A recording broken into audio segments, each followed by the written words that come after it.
অনেক মন প্রাণ থেকে ডাকার পর ফাইনালি আমাদের এইখানে প্রচণ্ড বর্ষা চলে এলো। হ্যাঁ, অনেক মন থেকে ডাকছিলাম কারণ আমাদের এখানে এত গরম পড়ছিল কি বলবো।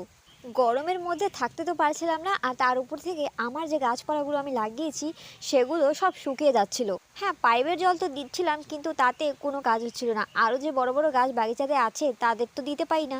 আর পাইপের জলের থেকে বর্ষার জল কিন্তু আলাদাই একটা দারুণ গাছের জন্য হয়। বর্ষার জল পড়লে কিন্তু প্রত্যেক গাছপালা অনেক সুন্দর হয়ে ওঠে। সো আমি আর আমার কাকিমা অনেক দিন থেকেই ঠাকুরকে ডাকছিলাম যে প্লিজ একটু বর্ষা করে দাও, কারণ কিছুদিন ধরেই আমাদের এখানে মেঘ মেঘ হচ্ছিল কিন্তু বর্ষাই হচ্ছিল না। আমি আর আমার কাকিমা গাছে জল দিচ্ছিলাম আর এটাই বলছিলাম প্লিজ একটু বর্ষা হলে পরে অনেক ভালো হতো। আর বর্ষা হয়েই গেছে। আর এখন যে খুশিটা আমার হচ্ছে সেটা আমি তোমাদেরকে বলে বোঝাতে পারবো না। জাস্ট একটু আগে যে এত গরম পড়েছিল কি বলবো, আর এখন বর্ষা হয়ে পুরো ঠান্ডা ঠান্ডা হয়ে গেছে।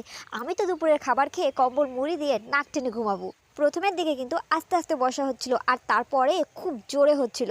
আর অনেক ঘন্টা ধরেই হচ্ছিল, সব মিলিয়ে 3 ঘন্টার মতো কিন্তু এখানে বর্ষা হয়েছে। আর আমার কাছে যত বালতি ডাব্বা ছিল সব পেতে রেখেছিলাম এই বর্ষার জল ধরার জন্য, কারণ আমি জানি এই বর্ষা রোজ রোজ হবে না।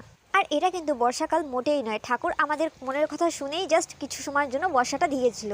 আমরা তো বর্ষা পেয়ে খুব খুশি, তোমরা দেখেই মজা নাও। আর আমি এখন চললাম ঘুমোতে, টাটা বাই বাই।